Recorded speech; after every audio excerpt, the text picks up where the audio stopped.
انا جالي كلام ان الفيديو بنتي نازل وانا ما اعرفش. انا اتفاجئت وبقى جالي كلام بملامه انت ازاي تعملي لبنتك كده. كلام يزعل.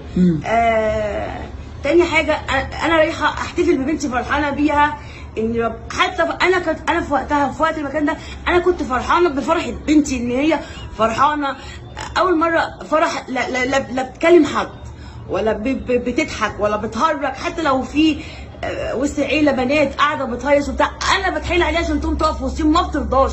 تخيل بقى ان انا الاقي بنتي فرحانه كده، انا كنت فرحانه عشانها والله ومنطويه ولا بتتكلم مع حد وفي حاله وبتمشي في الشارع الناس كلها بتحلب بادبها. النهارده ان انا اروح اخش اشوف 10,000 تعليق بكلام قله ادب وسفاله ما حدش يرجع على اي حد.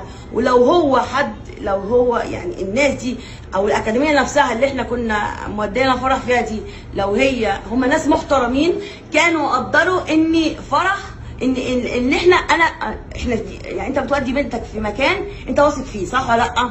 تاني حاجه والناس اللي انت موديهم معاهم دول اهلا للثقه. هم لا طلعوا اهلا للثقه ولا هم ناس يتواثقوا فيهم ولا ينفع حد يودي عياله هناك تاني.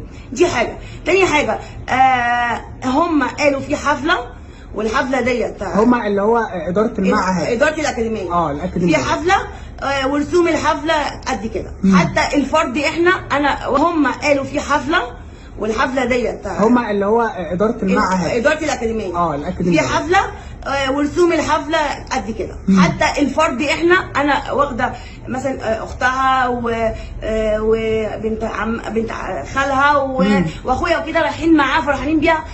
احنا دافعين كده تاني بعد الفلوس اللي هم طلبوها الفرح. تمام، مفيش مشكله عندي، انا بفرح ببنتي تمام وبفرحها. لكن اروح افرح واروح لحد اسماعيليه عشان هو الفرع الاساسي في اسماعيليه تمام، اروح بعد كده اجي الفرحه اللي انا فرحانه اللي بنتي بقى اشوف بنتي فرحانه هاجي ليه بقى يكسروا قلبي بقى وكلام ما يتقالش عليها، ما يتقالش فرح ما يتقالش عليها كده، ما يتقالش عليها الكلام ده، لا ما ينفعش. فرح بنتي مؤدبه جدا والناس كلها انا نفسي مستكتراهم عليا والله العظيم. ربنا يخليهم ليك ادب واحترام. دي حاجه. تاني حاجه الولاد اللي هم كانوا بيصوروا المفروض ان الاكاديميه مفهماهم ان انتوا هتتصوروا وبعد بس الفيديوهات دي هتجيبنا احنا كاهالي. يعني مثلا الفيديو اللي يخص فرح اللي متصوره فيه يروح لفرح، اللي يخص مثلا الاء اللي يخصني انا يروح لي. لا قالوا هيرسلوه لحد ولا قالوا هيشيروه لحد ولا الحاجات دي احنا ما كناش نعرفها. والبنت بتتعامل بطبيعتها ومش هي البنت الوحيده اللي كانت في المكان ده، اكتر من 1000 بنت كانت هناك معاها وكل بنت ليها فيديو تمام. الولاد اللي كانوا واقفين معايا دول انا فاجئت بيهم. كان بنتي بترقص في وسط البنات ان هو يتقص ويتزوم عليها ان هي كده، يبقى دي حاجه متعمده. دي حاجه. تاني حاجه فين بقى الامان اللي احنا رايحين عليه اللي هو بقى طالع من الاكاديميه. انا عايزه حقي، انا عايزه حق بنتي وجع قلبها وكسرة قلبها. حق الكلام بقى اللي بيتقال عليها وحق الكلام الاهلي بقى. انا اهلي واخواتي اني انا واحده منفصله عن بابا، انا بربيها بقالي 7 8 سنين بصرف عليهم. ربنا يقويك يا رب. بابا لو سمع كلام زي ده ولا اهله هيقولوا عليها هيقولوا على بنتي ايه؟